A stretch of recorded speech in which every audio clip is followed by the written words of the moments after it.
E waiho ana ka heiau o Kūʻīlioloa ma kahi o pōkaʻi ma ka au kono o ahu puni.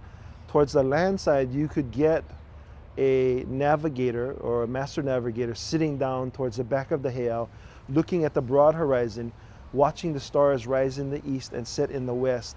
When come nighttime, when you can navigate with star stuffs and just study,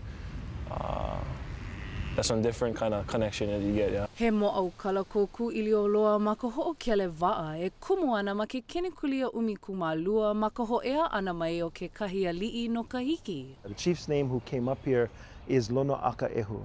Lonoʻakaʻehu sailed to Hawaii from Raiatea, bringing stones from Taputapuatea. Iaia, ka alo ana I ka lae o Kāʻīlio, ua hoʻoholo ʻo ia e kūkulu I heiau hoʻokele waʻa I leila me ia mau pohaku.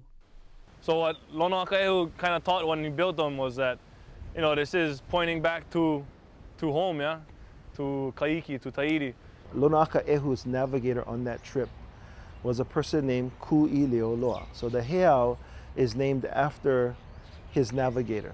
Aloa apu ke kauna no hoʻi o ke ia inoa. The values that he exhibits are memorialized in the interpretation of the name Kūʻīlioloa, the protective dog of Ku, the spirit, the kupua who protects travelers, navigators, and voyagers. A ke imini na hanauna ho o Waiʻanae, ko hoʻola hou I ke ia au kuʻuna o ia wahi, ma ka mālama I ko lākou waʻa kaulua o e ala ma Kūʻīlioloa nei. And it's showing the history to our kids now, that whole history of this place, and how if you take care of them, which our generation before us did, she can give back. And that's why it's important that Eala comes home to provide that platform of learning for these values that get passed on from the time of Lonoʻakaʻehu to future time.